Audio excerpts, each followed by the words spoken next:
Are you tired of the same old meal prep routine? Spice it up with our guide to canning meatballs. Yes, meatballs, I said. Say goodbye to bland lunches and dinners, right? Say hello to mouth-watering satisfaction and a super quick meal. Let's get started. Hello, everyone, and welcome to Sutton's Days. If you're new here, my name is Lisa, and we're all about pantry preparedness. It is the best insurance that money can buy. And in addition to having a prepared pantry for emergencies like weather situations, financial situations, medical situations, sometimes it's just a matter of not enough time in a day. And having meatballs canned up in your pantry makes for a super quick meal. I'll show you how it's done, and we'll answer all your questions. I have about 9 pounds of rather lean ground beef, and I'm going to add in oregano. Just measure with your heart, people. You know that's my favorite way to measure, okay? And we're just going to mix it in. Now, this is a great opportunity. If you dehydrate spinach or any other kinds of greens, you can add your green powder right into the meat, and that way your family is getting some extra nutrition, right? And they'll never know. Nope. So the common questions are, can I add fillers? Can I add oatmeal? Can I add rice? Can I add pork rinds if you're doing keto? No, you can't add anything. This has to be just meat because you cannot can any of those things safely. So you're going to mix in your spices, and then we're going to get busy making some meatballs. You can add whatever spices that you like. In this instance, I'm just doing oregano because typically we'll use these for a quick spaghetti dinner, right? But meatball subs or Swedish meatballs, this is a great thing to be able to just drain off the liquid out of the jar and create whatever meatball delicacy you want. I'm using a scoop. It's the medium one. I'll put a link to the set that I have down below so that I'm getting them kind of uniform, you know, roughly the same size. And you're just going to put them on your baking sheet. I have no idea how many this is going to make. And you can use the smaller one. You can use the bigger one. It's totally up to you what size you want your meatballs to be. And remember that they cook down. That's the important part to remember. So these will not be too big. They'll be just right for a nice spaghetti dinner or a meatball sub. They don't have to be perfect. Nothing about your food has to be perfect. So we are going to be hot packing these, and we're going to take you all of the way along on the process. These are so convenient to have ready and available on your shelf. I mean, you know, you get done with work, you come home, and the instinct, because you're so tired, is, oh, let's get a pizza, or, oh, you know, we'll order something in, we'll get carry out. You're going to save so much money.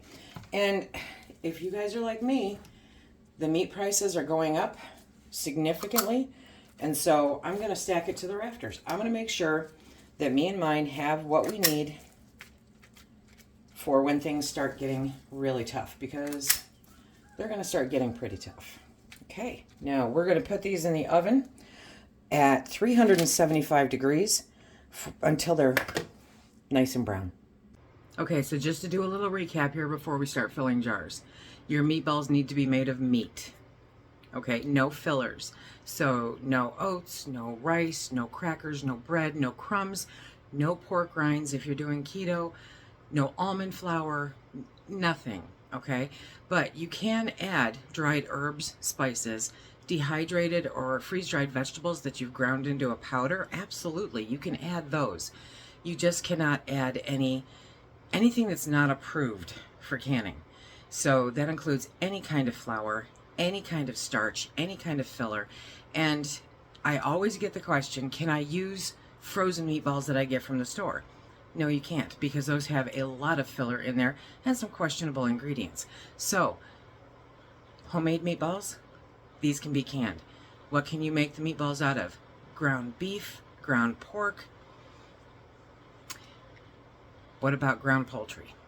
I'm not going to tell you go for it. Okay, what I am going to tell you is that there is nothing that myself or some other people have looked into that determines that canning ground poultry is detrimental. It's just that they haven't tested it. It wasn't a big thing back then, okay? So if you can the ground poultry in the same way that you do ground sausage or ground beef, I see no reason why it's not safe to consume. Seriously. That's a personal decision that is 100% up to you. But your meatballs need to be meat, no fillers. This is the point where you want to get either a hot pot of water or your electric tea kettle going. The really cool part about canning meatballs, okay, is that you can add tomato juice, you can add broth, you can add just plain water. Today I'm doing just plain water. The other great part is that you can put it in quarts or you can put it in pints, knowing that portions, okay, are going to be a factor. So I decided this time to put it into pints because primarily Phil is the one that eats these. And so a quart is just too much. So we're going to can these in pints because it's going to be fun. Yeah. If you take that jar and you give it a good shake, they'll settle. And you can get another one in there most likely, okay? So that's 4 pretty decent sized meatballs in the jar.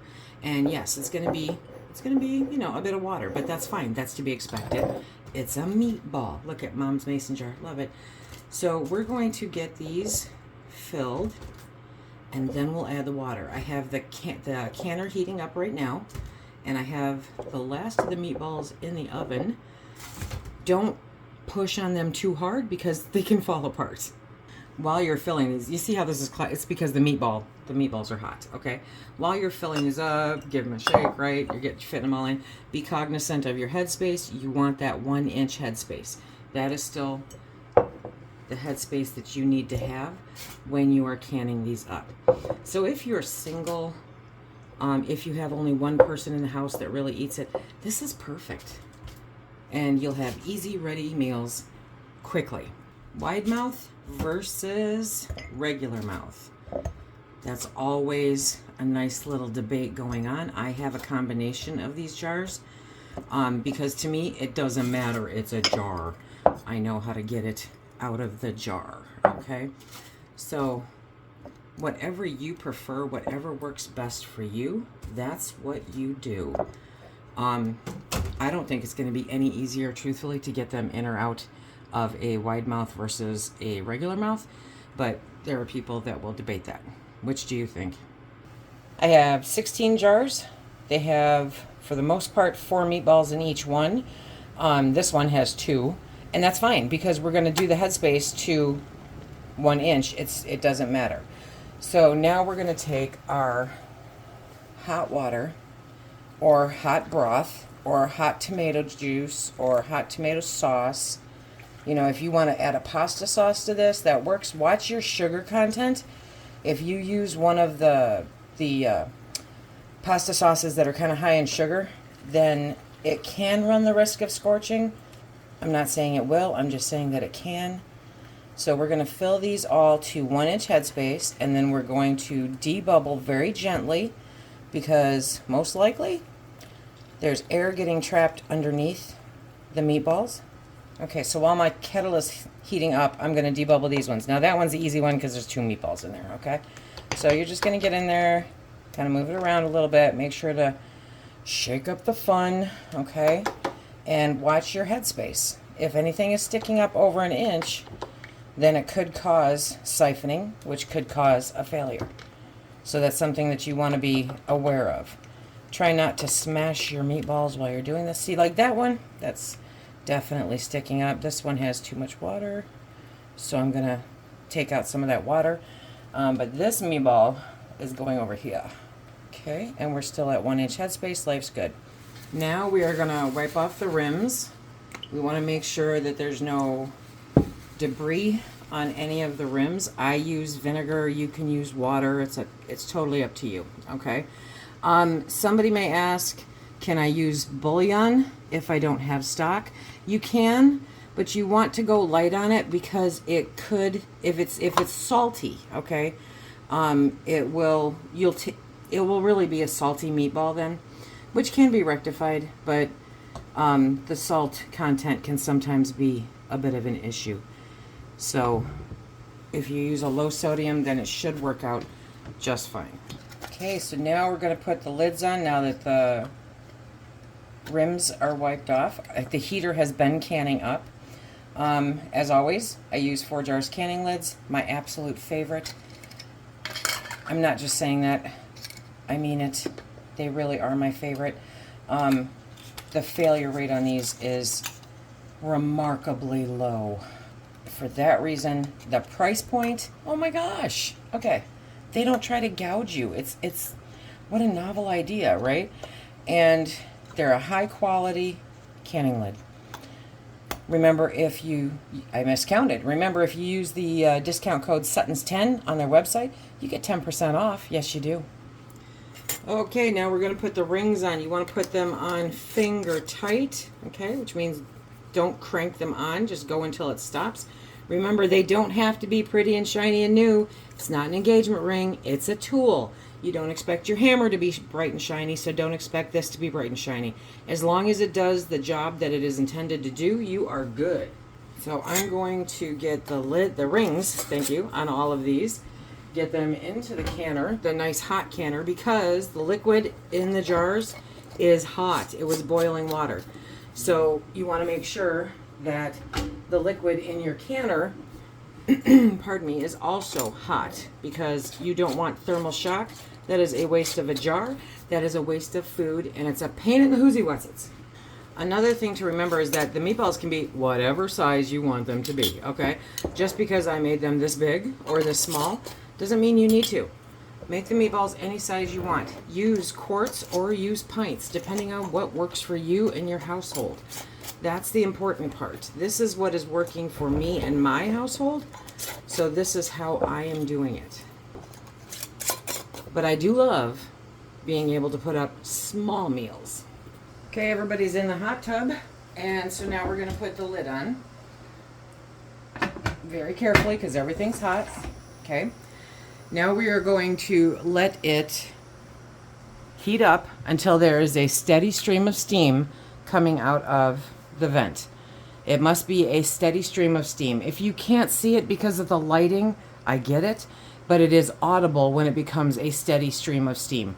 Once you get that steady stream, then you want to set your timer for 10 minutes. This is a very important part of the process. It is part of the calculation. That canner needs to get all of the excess air out of it. That's the important part in pressure canning. So make sure you don't skip that. Okay, the canner has completely cooled down, depressurized on its own. I removed the regulator, and now we're going to remove the lid. Going to take it a little slow. It's kind of warm in the house today because I'm hatching out chicks, but we should be good. Okay, so now we're going to pull them out. Meatballs. So remember, the reason that this works is because there is no filler in the meatballs. You cannot can meatballs with filler in them. It is not safe. They have no way to know what the distribution is going to, the heat distribution is going to be like. And flour and grains and that kind of thing are not approved for canning. They're not safe. So if it's not safe, just don't do it. Okay, so we're going to continue pulling these out, and then we're going to let them sit for no less than 8 hours to determine whether or not the lid has sealed, okay? Because don't mess with them before that. It's too soon to tell, and if you mess with the lids before they're ready, then it won't seal. You will hamper its ability to seal. I love that. Okay, so we have 16 gorgeous jars of meatballs. So that literally you can make a sandwich, you can make dinner for one, you can make a snack. It's a beautiful thing. So we will be back and show you what it looks like in the morning. This is what they look like the next morning. So because they were cooked and subsequently drained from any of the liquid, There is not very much fat. Now, this was a very lean ground beef also, so your results may vary depending on, you know, your percentages for your ground beef. But this is what they look like. All's good, all's well. I love it.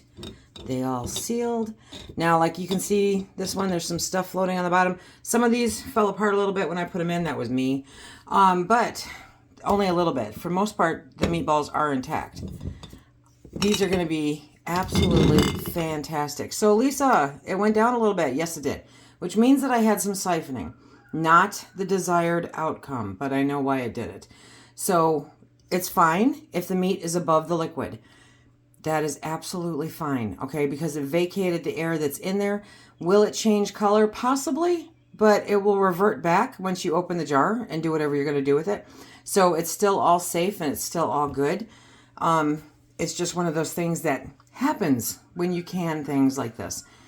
I hope that you give meatballs a try, see if you like them, do a small batch. It's a great thing to have on the shelf for quick, easy meals on those busy, busy days. You can make all kinds of things with these. Remember, no fillers. Don't add any fillers. It's just ground meat turned into a ball. Add dried herbs or spices. Grind up dehydrated vegetables and put it in there if you want. It's a great way to disguise it.